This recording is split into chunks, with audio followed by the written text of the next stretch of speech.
I'm not going to say anything about morality, anything about theology, or anything about tradition.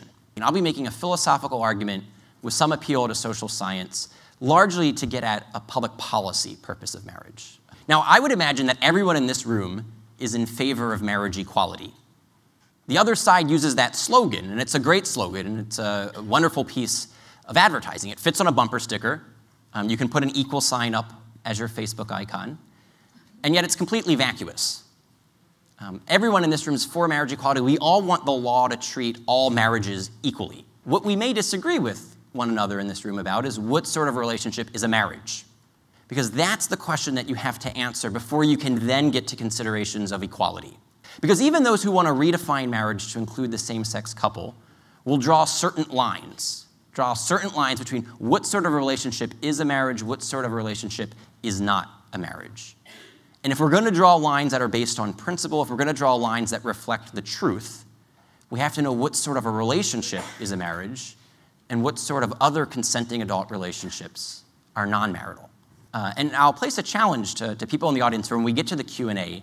I invite you to give an answer to these questions of, if you want to redefine marriage to include the same-sex couple, why would marriage, how you understand it, require that that relationship be permanent, monogamous, and exclusive, and be the type of relationship that a government takes interest in? Because on this account of marriage, where marriage is an intense emotional union of consenting adults, that's something that can be formed by more than two people.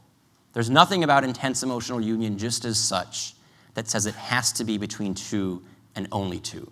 Threesomes and foursomes can just as easily form an intense emotional, an intense romantic, an intense caregiving relationship. There's nothing in principle that would require twos. You think that we should have same-sex marriage for same-sex couples, but would you also extend marriage equality rights to the throuple? So my question really is, why should I, as a gay man, be denied the same right to file a joint tax return with my potential husband that a straight couple And has? I want to play out what principle you're acting on, because I would hope that you're not just doing special pleading, but I'm trying to ask you about the equal protection argument you're making.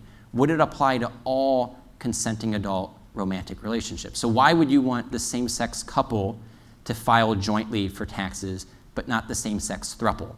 Not necessarily why it can't be a throuple or why it can't be, monogamish and things like that. I don't really have an answer for that, but I do have an answer for... It seems to me that you're saying that the government has an interest in contract law. Yeah, it does. And contracts can come in as many different sizes and shapes as consent comes in. Mm-hmm. So it sounds to me like you're actually arguing for the abolishment of marriage. And I think that's the logical conclusion of getting rid of the male-female aspect. That if you don't think marriage is about uniting male and female, husband and wife, mother and father, then you don't really think marriage exists. You think it's just contract law.